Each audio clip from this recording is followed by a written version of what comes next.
उत्पत्ति ग्रंथ अध्याय 39। लबान के यहाँ याकूब का आगमन। इसके बाद याकूब आगे बढ़ा और वह पूर्व के निवासियों के देश में पहुंचा।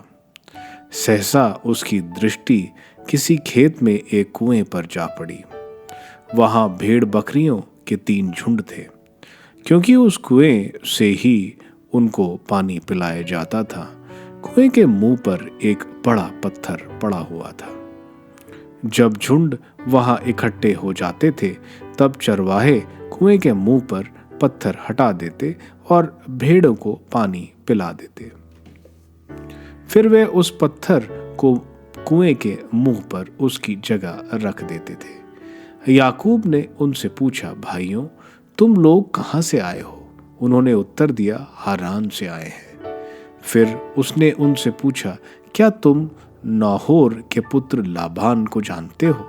उन्होंने कहा, हाँ, हम उनको जानते हैं। तब उसने पूछा, क्या वह सकुशल है? उन्होंने उत्तर दिया, हाँ, वह अच्छी तरह है। देखिए, उनकी बेटी राहेल भेड़ों के साथ आ रही है। तब याकूब ने कहा, अभी तो दिन बीतने में देर है, पशुओं को इकट्ठा करने का समय नहीं हुआ है। भेड़ों को पानी पिलाओ और जाओ, उन्हें फिर से चराओ। परंतु उन्होंने कहा, हम ऐसा नहीं कर सकते। जब सब पशु इकट्ठे हो जाएंगे और कुएं के मुंह से पत्थर हटाया जाएगा, तभी हम भेड़ों को पानी पिला सकेंगे। वह इस प्रकार उनसे बातें कर ही रहा था कि अपने पिता की भेड़ों के साथ राहेल वहां आ पहुंची।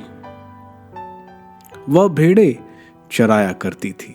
जब याकूब ने अपने मामा लबान की बेटी राहेल को देखा और अपने मामा लबान की भेड़ों को देखा, तब याकूब ने पास जाकर कुएं के मुंह पर से पत्थर हटा दिया और अपने मामा लबान की भेड़ों को पानी पिलाया। फिर याकूब ने राहेल का चुंबन लिया और फूट फूट कर रोने लगा। उसने राहेल को बताया कि वह उसके पिता का संबंधी और रिबेका का पुत्र है। यह सुनकर वह अपने पिता को यह खबर देने दौड़ पड़ी। जैसे ही लबान ने अपनी बहन के पुत्र याकूब के आने का समाचार सुना, वह उससे मिलने को दौड़ा और उसे गले लगाकर उसका चुंबन किया। फिर वह उसे अपने घर ले आया। याकूब ने लबान से सब कुछ बातें कह के सुनाई। लबान ने उसे कहा, निश्चय ही तुम मेरे रक्त संबंधी हो। याकूब का विवाह। याकूब उसके पास पूरे 1 महीने रह गया। इसके बाद लबान ने उससे कहा, तुम मेरे ही कुटुंब के हो, तो क्या इसलिए तुम मुफ्त में मेरी सेवा करते रहोगे? मुझे बताओ कि तुम्हारी मजदूरी क्या होनी चाहिए। लबान को 2 पुत्रियां थीं। उस बड़ी का नाम लेआ और छोटी का नाम राहेल। लेआ की आंखें कमजोर थीं, परंतु राहेल सुडौल और सुंदर थी।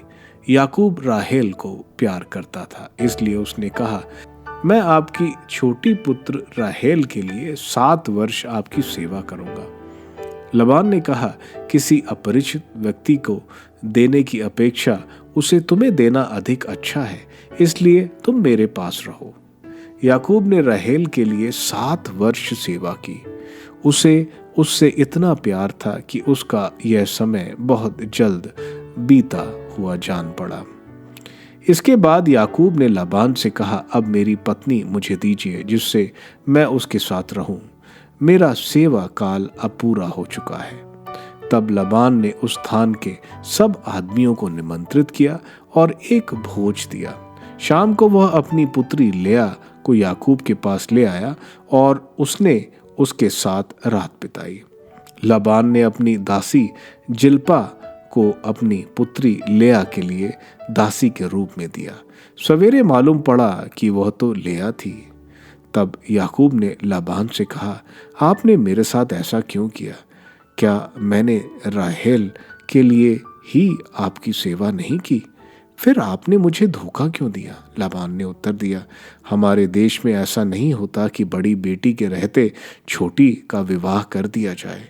इसके साथ पूरे इस सप्ताह भर रहो, इसके बाद मैं तुम्हें दूसरे को भी दे दूंगा। उसके लिए भी तुम्हें मेरे यहाँ 7 वर्ष तक सेवा करनी पड़ेगी। याकूब ने ऐसा ही किया। उसने पूरा सप्ताह उसके साथ बिताया। इसके बाद लबान ने अपनी पुत्री राहेल को अभी पत्नी के रूप में उसे दे दिया। लबान ने अपनी दासी बिल्हा को अपनी पुत्री राहेल के लिए दासी के रूप में दिया। तब याकूब का राहेल से भी संसर्ग हुआ। वह राहेल को लेआ से अधिक प्यार करता था। उसने उसके लिए यहाँ और 7 साल तक सेवा की। याकूब की संतानें। जब प्रभु ने देखा कि लेआ की समुचित प्यार नहीं मिल पा रहा है, तब उसने उसे पुत्रवती बनाया, परंतु राहेल निसंतान रही। लेआ गर्भवती हुई और उसे एक पुत्र पैदा हुआ। उसने उसका नाम रूबन रखा, क्योंकि उसने कहा, प्रभु ने मेरे दुख को समझा है। अब मेरे पति मुझसे अवश्य प्रेम करेंगे। इसके बाद वह फिर गर्भवती हुई और उसे एक और पुत्र हुआ। वह बोली, प्रभु ने यह जानकर कि मुझसे समुचित प्रेम नहीं किया जाता है, मुझे यह पुत्र भी दिया है। उसने उसका नाम सिम्योन रखा। वह फिर गर्भवती हुई, उसे एक पुत्र और हुआ। वह बोली, अवश्य अब मेरे पति मुझसे प्रेम करेंगे, क्योंकि मैं उनके लिए 3 पुत्रों को जन्म दे चुकी हूँ। इसलिए उसने उसका नाम लेवी रखा। इसके बाद वह फिर गर्भवती हुई और उसे फिर एक पुत्र हुआ। वह बोली, अब मैं प्रभु की स्तुति करूंगी। इसलिए उसने उसका नाम यूदा रखा। इसके बाद उसके संतति होना बंद हो गया।